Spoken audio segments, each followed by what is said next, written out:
Guys, अभी तक हम इस पूल को ऑर्गेनिज को ख़त्म कर चुके हैं। अब हम उनकी डेफिनेशंस और उनको देखते हैं। तो चलिए वीडियो को आगे बढ़ते हैं। सो गाइस, अब हम लोग देखते हैं एंडोप्लाज्म में रेटिकुलम। तो एंडोप्लाज्म में रेटिकुलम के होते हैं दो टाइप, एक होता है रफ और एक होता है स्मूथ।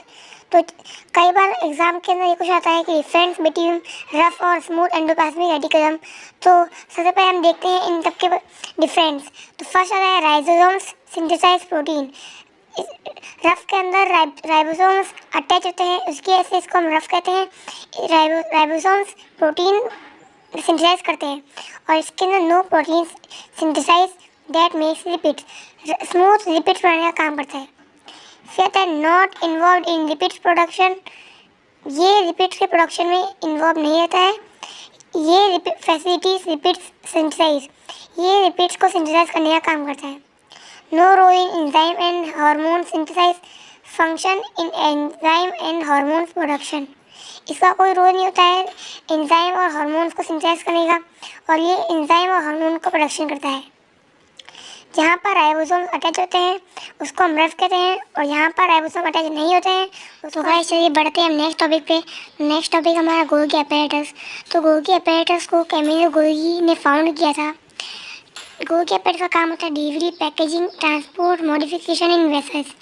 इसका काम होता है डिलीवरी, पैकेजिंग का, ट्रांसपोर्ट का, मॉडिफिकेशन का इन वेसल्स के अंदर। और एक और इसका पॉइंट है place role in the formation of oil. ये बहुत इंपॉर्टेंट पॉइंट है, इसको आप स्टार मार्क कर लेना।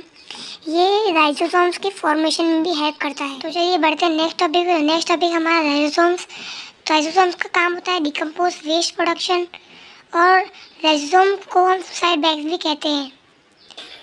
राइजोसोम्स को सुसाइड बैग हम इसलिए कहते हैं क्योंकि जो भी डैमेज से होता है ये खुद बर्स्ट हो जाता है, और इंजाइम जो बैक्टीरिया आते हैं वो इसके आउटसाइड को भी खा जाते हैं, इसलिए इसको हम सुसाइड बैग के नाम से भी जाने जाते हैं।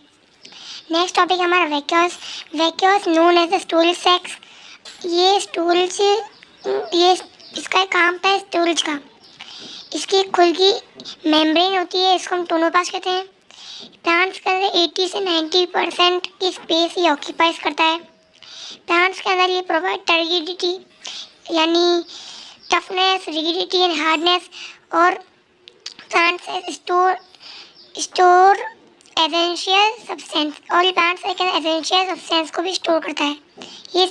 ये पॉइंट सिर्फ प्लांट्स के अंदर ही। नेक्स्ट होता है हमारा mitochondria. Mitochondria is known as the power house of the cell. इसको हम power house of the cell भी कह सकते हैं। They possess their own DNA and ribosomes. इनके पास इनका खुद के डीएनए और राइबोसोम्स होते हैं, इसलिए इनको किसी की जरूरत नहीं होती है। ये खुद ही प्रोटीन को सिंथेसाइज करते हैं। ये एटीपी प्रोडक्शन का काम करते हैं। एटीपी यूनिट है एनर्जी की। एटीपी फुल फॉर्म है एडेनोसिन ट्राइफॉस्फेट। नेक्स्ट और लास्ट हमारा आखिरी टॉपिक ये है plastids. Plastid found only in plants. ये सिर्फ प्लांट्स के अंदर फाउंड होता है। प्लास्टिड्स के भी 3 टाइप होते हैं, क्रोमोप्लास्ट, क्लोरोप्लास्ट और leucoplast. Chromoplast are coloured plastids. ये क्रोमोप्लास्ट जो होते हैं ये प्लांट्स के अंदर कलर उनका काम करता है। Chromoplast containing chlorophyll enabling photosynthesis. Chloroplast जो है वो क्लोरोफिल बनाता है और फोटोसिंथेसिस का अंदर ये काम करता है। लिक्विडोप्लास्ट लैक्स कलरेशन।